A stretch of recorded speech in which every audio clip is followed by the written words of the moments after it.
Programme law point کے ساتھ خرم جاوید راؤ حاضر ہیں، اور آج کا جو ہمارا ٹاپک ہے وہ ہے قانون سازی، جس میں ہم آپ کو بتائیں گے کہ کس طرح سے قانون سازی پاکستان میں کی جاتی ہے۔ تو قانون سازی کا اختیار جو دیا گیا ہے پاکستان میں وہ ہے پارلیمنٹ کے پاس۔ پارلیمنٹ جو ہے وہ ہی قانون بنا سکتی ہے۔ اب کس طرح سے قانون بنایا جاتا ہے، خصوصاً طلبہ جو اسٹوڈنٹس ہیں ان کے لیے یہ بہت اہم ٹاپک ہے ہمارے کانسٹیٹیوشن کے حوالہ سے۔ تو اس میں ہم نے سب سے پہلے یہ دیکھنا کہ پارلیمنٹ کیا ہے۔ اب یہ تو آپ کے سامنے ہے کہ پارلیمنٹ میں قانون بنتا ہے۔ اب پارلیمنٹ دو ہاؤسز پر مشتمل ہے، ایک اس کو اپر ہاؤس کہتے ہیں اور دوسرے کو لوور ہاؤس کہتے ہیں۔ اب اس میں اپر ہاؤس اور لوور ہاؤس مین کیا ہوا، ایک نیشنل اسمبلی ہے اور دوسری سینٹ ہے۔ اب بل پاس کرنا ہے، اب وہ کیسے پاس ہوتا ہے عموماً ہمیں نہیں پتہ چلتا جی۔ بل ہم دیکھتے ہیں عموماً ٹیلی ویژن میں کہ ڈیبیٹ ہو رہی ہے اپوزیشن کی اور گورنمنٹ کی، تو اس کا کیا طریقہ کار ہے۔ ایکچولی بل جو ہوتا ہے وہ 3 اقسام کا ہوتا ہے۔ ایک آرڈینری بل کہتا ہے ہوتا ہے، اور دوسرا کانسٹیٹیوشنل امینڈمنٹ بل ہوتا ہے، اور جو تیسرا بل ہوتا ہے وہ منی بل ہوتا ہے جو فائنانس سے ریلیٹ ہوتا ہے۔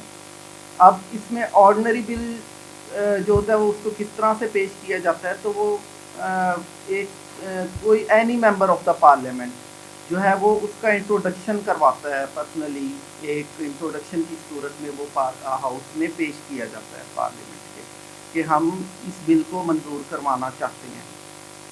اب کیا ہے، اگر تو وہ بل پاس کیا جا رہا ہے گورنمنٹ ممبر کی طرف سے، یعنی کہ جو کیبنٹ ہے ان کی طرف سے، تو اس کو کہیں گے کہ یہ پبلک بل ہے۔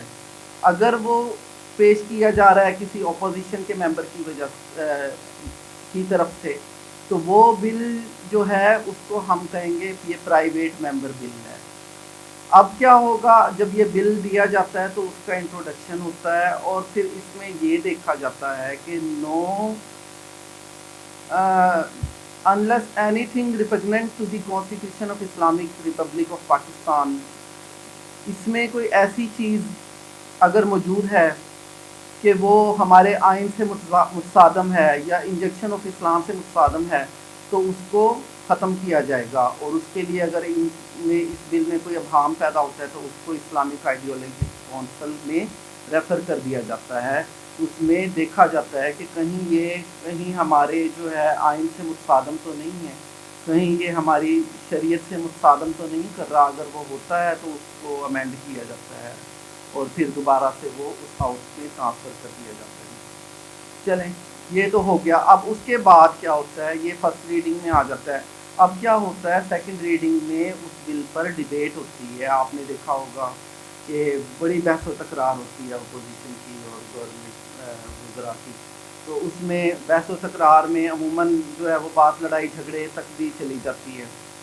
تو اس میں اب اس بحث و تکرار کے بعد اس پہ ایک ووٹنگ ہوتی ہے، اور ووٹنگ میں دیکھا جاتا ہے کہ بل جو ممبر موجود ہیں اس میں سمپل میجورٹی کا جو فارمولا ہے اس کو دیکھا جاتا ہے کہ سمپل میجورٹی میں اکثریت کی کیا رائے ہے۔ اگر تو اس کے حق میں بل منظور کیا جانا ان کی رائے ہے، تو پھر اس میں اس کو ایکسیپٹ کر کے جو ہے وہ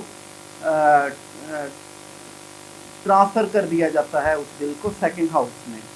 اب سیکنڈ ہاؤس میں بھی سیم پروسیجر اڈاپٹ کیا جاتا ہے، اور اس میں بھی اس میں سمپل میجورٹی کے فارمولے کو مد نظر رکھا جاتا ہے، اور اس کے بعد اگر کوئی کسی قسم کی امینڈمنٹ کی ضرورت ہوتی ہے تو دوبارہ سے وہ فرسٹ ہاؤس میں ریفر کر دیتے ہیں۔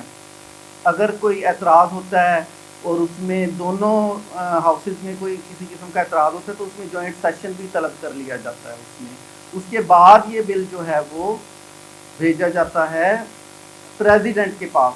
پریزیڈنٹ جو ہے within 10 days shall assent the bill, پھر وہ جو ہے 10 days کے اندر اسینڈ کرے گا۔ اگر اس کو کوئی اعتراض ہوگا تو پھر وہ دوبارہ جو ہے وہ فارورڈ کر سکتا ہے ہاؤس کو، اور پھر جوائنٹ سیشن میں اس کو اپروو کیا جاتا ہے، اور دوبارہ پریزیڈنٹ کے پاس جو ہے اپروول کے لیے بھیجا جاتا ہے۔ اس کے بعد پریزیڈنٹ کے پاس اختیار نہیں ہوتا، وہ جو ہے خود بخود جو ہے وہ اپرووڈ ہو جاتا ہے بل. اس میں پریزیڈنٹ کے پاس یہ اختیار نہیں ہوتا پھر وہ کوئی اعتراض کرے یا اس میں وہ اپنے پاس رکھے یا منسوخ کرے. لیکن اس میں ایک چیز جو میں بتانا بیچ میں بھول گیا تھا, اس میں یہ ہے کہ جب یہ ووٹنگ ہوتی ہے تو اس سے پہلے جو بل جس سبجیکٹ سے ریلیٹڈ ہے اس میں اوپینین آف دا ایکسپرٹس بھی لازمی ہوتی ہے. اس میں دیکھا جاتا ہے, اس کی باقاعدہ طریقے سے اس کو ایک بل کی فارم دی جاتی ہے, اس کے آئین کو جو ہے وہ پڑھا جاتا ہے, سارے اس کے جو اس کی جو دفعات ہیں اس کو دیکھا جاتا ہے. پھر اس کے بعد پھر یہ بل جو ہے وہ ایکسیپٹ کر کے ہاؤس میں ریفر کیا جاتا ہے. تو یہ ایک بل کا جو ہے پاس ہونے کا طریقہ ہے, اور اس میں پارلیمنٹ کے پاس ہی اس کا اختیار ہے کہ وہ بل بنائے, اور پریزیڈنٹ جو ہے وہ اس کی اسینٹ لیتا ہے. جی شکریہ. اس کو